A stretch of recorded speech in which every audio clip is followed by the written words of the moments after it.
Bienvenue sur Africa 24 dans cette nouvelle édition du 12-15. Voici les titres de l'actualité. Le président camerounais Paul Biya dénonce les attaques à répétition.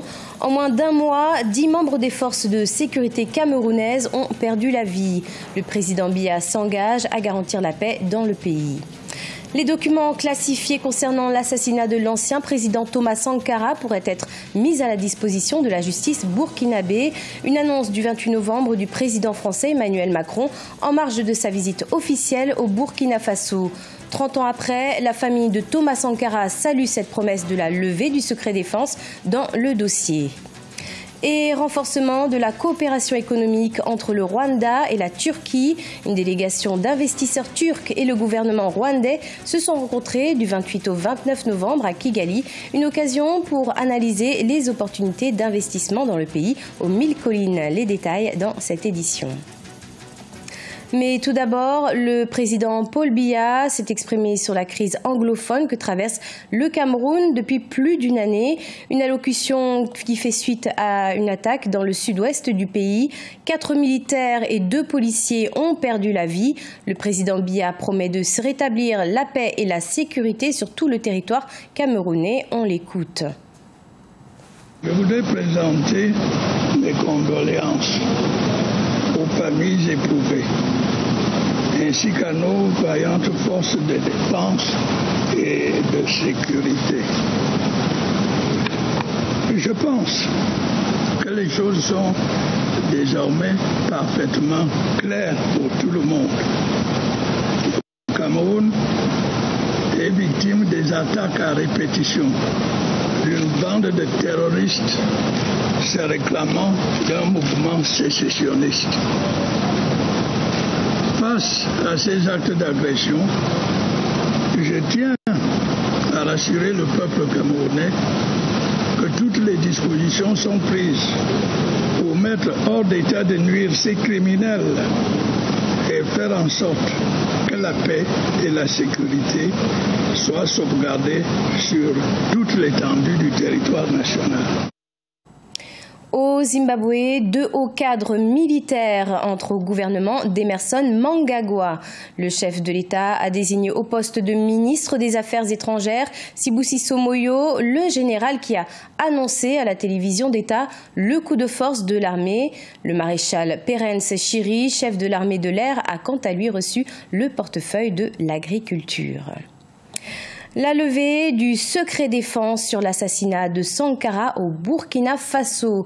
Une promesse faite mardi 28 novembre 2017 par le président français Emmanuel Macron en marge de sa visite officielle au Burkina Faso. Tous les documents français concernant l'assassinat de l'ancien président burkinabé en 1987 pourraient être ainsi déclassifiés. Une véritable avancée pour la famille de l'ancien président qui se bat depuis 30 ans pour obtenir justice.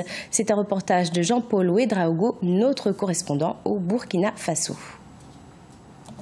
Ils l'avaient longtemps réclamé. Eux, ce sont la famille et les avocats du défunt président Thomas Sankara. Aujourd'hui, c'est chose faite. Le président français Emmanuel Macron, à lors de sa visite au Burkina le 28 novembre 2017, promis de lever les restrictions d'accès à des documents couverts par le secret défense nationale français sur l'assassinat du héros de la révolution burkinabé. Une victoire d'étape pour ses proches. Il y a beaucoup d'éléments de preuve qui concourent à ce qu'on puisse dire qu'effectivement, le 15 octobre 1987, il y a eu assassinat sur le président Thomas Sankara et 12 de ses compagnons. Donc, les infractions sont vraiment établies. Maintenant, les questions de procédure et d'implication, notamment d'autres pays. La limitation du secret sur le dossier, notamment par la partie française, avait dans une certaine mesure contribué à retarder la justice dans le cadre de cette instruction.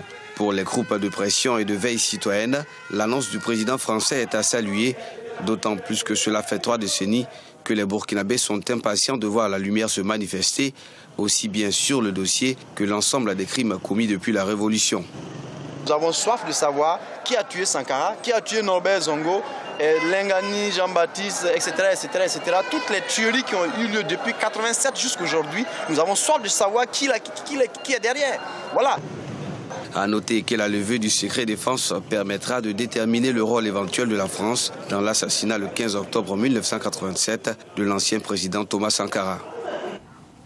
Au Rwanda, une délégation d'investisseurs turcs dirigée par le ministre adjoint de l'économie et le gouvernement rwandais ont négocié du 28 au 29 novembre des accords d'investissement à Kigali, des expériences et des opportunités d'affaires en vue d'améliorer le commerce bilatéral. Plus de détails avec Fraterne Dakaïsanga. Le ministre adjoint de l'économie de la Turquie, avec une délégation de 25 personnes composée d'investisseurs turcs, des politiciens et des représentants du gouvernement, sont au Rwanda pour une visite de 2 jours afin d'explorer les opportunités d'investissement, en particulier dans le secteur manufacturier et de la construction. Selon l'ambassadeur turc au Rwanda, la Turquie est prête à signer un traité commercial bilatéral qui aidera à stimuler les affaires entre les 2 pays. Je trouve que nos échanges commerciaux sont très minimes et loin de représenter les potentiels existants. J'aimerais que mes amis hommes d'affaires rwandais montrent à leurs homologues turcs les opportunités d'affaires dans le pays pour qu'on puisse renforcer notre coopération. Selon les chiffres de l'Office rwandais de développement, le commerce entre le Rwanda et la Turquie est actuellement estimé à 383 millions de dollars au cours des 7 dernières années. Les exportations rwandaises vers la Turquie ont augmenté à plus de 8,5 millions de dollars par an. Le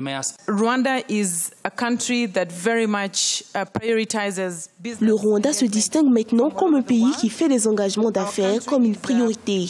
Notre pays est politiquement et économiquement stable et nous continuons à positionner le Rwanda comme un pays prêt pour l'investisseur et où il se sent le plus confortable possible.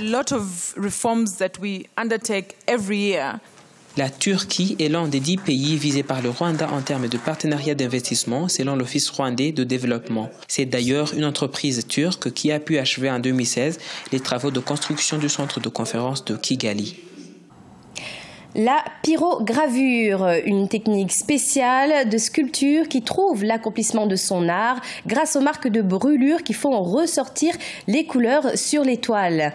À 25 ans, Alex Peter a fait de cet art une passion au Nigeria.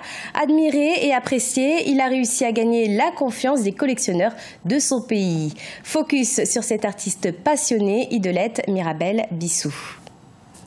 L'artiste nigérian Alex Peter crée des tableaux en utilisant des marques de brûlure sur une toile en bois et termine généralement ses pièces avec une lame de rasoir pour faire ressortir différentes textures et illusions de ses sujets. Installé dans un studio à Lagos, l'artiste utilise la pyrogravure pour créer ses œuvres d'art. La pyrogravure est une technique qui consiste à dessiner sur du bois ou d'autres matériaux en utilisant des marques de brûlure. J'ai commencé à dessiner sur le sol et je m'inspirais de dessins animés. Même à l'école, je ne pouvais m'empêcher de reproduire des visages, la nature et bien d'autres formes. Mes camarades aimaient bien ce que je faisais et m'encourageaient. Il y a la passion d'un côté et la curiosité de l'autre, mais je pense que la passion a pris le dessus. Pour commencer, Peter travaille au crayon en dessinant des images de son sujet sur une planche de bois. Il remplit plus tard les images avec des marques de brûlure qui font ressortir la couleur sur la toile. L'artiste autodidacte de 25 ans a perfectionné ses compétences en passant de longues heures à dessiner et à brûler ses sujets. Quand je collectionne les objets d'art, je cherche des expressions qui me plaisent. Et la pièce d'Alex, le twist du destin, quand je l'ai vue, je l'ai tout de suite aimé. Les techniques se sont distinguées. En plus, sa technique n'est pas courante. Quand je lui ai parlé de la littérature et de sa motivation, il m'a dit que ça s'appelait une torsion du destin et que ça dit simplement que la vie est imprévisible et parfois un voyage peut juste prendre une tournure du destin et il peut être tout ce que vous espérez. L'artiste nigérian aime travailler sur des portraits et en a déjà réalisé sur des célébrités africaines. Pour les amateurs de pyrogravure, ses œuvres se vendent entre 170 et 2800 $. Comptable de formation, ce passionné d'art a déjà à son actif 2 expositions au Nigeria. C'était le journal de la rédaction. Merci de l'avoir suivi. Retrouvez dans un instant une nouvelle édition de l'information sur Africa 24.